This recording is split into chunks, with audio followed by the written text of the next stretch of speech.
Deadpool and Wolverine is a mess of a film that caps off the trilogy of Deadpool and begs to differ whether or not this one should even have been made.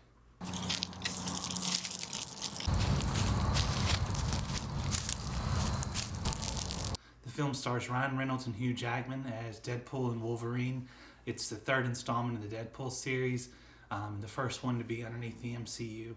The basic plot of the film is Deadpool has altered his timeline using Cable's time travel device, and due to Logan having died in Logan, or the film Logan, or Wolverine dying in the film Logan, Deadpool's timeline has now been selected for deletion or full destruction, and Deadpool is brought into the TVA where he has to go back or go and play Marvel Jesus, which he calls himself, to try to save his timeline from the deletion of the TVA. He gets sent to the void, or he goes and tries to rescue a Wolverine from another timeline or another timeline in the multiverse to bring to his timeline. That way his timeline will be saved.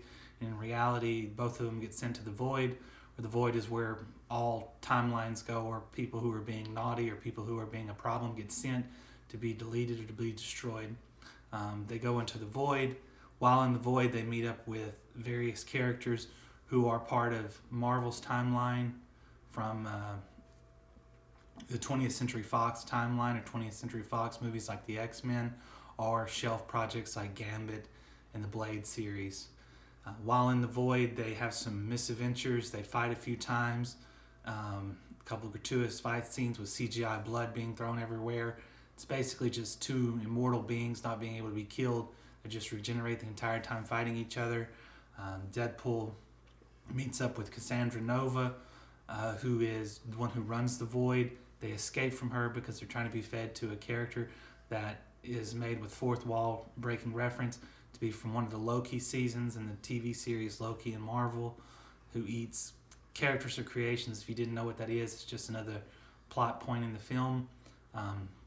Finally, they're able to get a team up with Blade, Elektra, Gambit, Channing Tatum's character in the film, and the X-23 from Logan, and they go and fight for that fast. They go and fight Cassandra Nova one last time, put the Juggernaut's helmet on her, only for her to be shot by Pyro from the X-Men series, and they take the helmet off. She reveals that she has Doctor Strange's magic rings. She opens a portal. They jump back into the real time, or they jump back into the timeline that Deadpool's in, and then she comes through the timeline as well, wanting to destroy everything with the Time Ripper, or wanting to destroy all realities.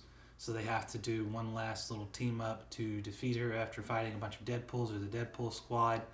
And once they defeat her by merging matter, antimatter, and matter, power conduits, by joining together, Wolverine and Deadpool both trying to do a self-sacrifice, they're able to save the timeline, or save all timelines from Cassandra Nova, Xavier, or Charles Xavier's sister.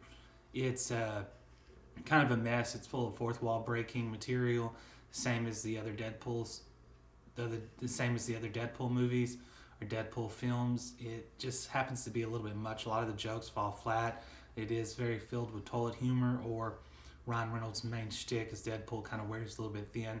He wears the mask a lot in this one, so you don't know if it's a stunt double, body double, or him in it. Wolverine, of course, is Hugh Jackman's character. He plays the same character as normal, the kind of gruff, doesn't want to be here character, the loner character who failed his own timeline and is struggling with the concept of self-sacrifice, which he finally is able to make a self-sacrifice at the end of the film to save the timeline or save everything. And that's really the plot point of it. It's just a basic rehash of the first two films with a lot more MCU Marvel drops, or just references to the Marvel Cinematic Universe that Deadpool may be part of now, or how he may tie into the Marvel Cinematic Universe. It's one of those ones, if you like the first two Deadpool movies, you'll watch this one. If you didn't like the first two Deadpool movies, you won't want to watch this one. How it'll tie into the MCU is still to be seen, but it's one of those ones that I would recommend it if you like the first Deadpool movies. If you don't like the Deadpool movies, I wouldn't recommend it. It's just more of the same toilet humor, or more of the same humor from the first ones, and it kind of gets a little bit grating on you after a while. It's one that I would probably pass on. Other than that, thank you for watching. Feel free to like, subscribe, share, and have a good day.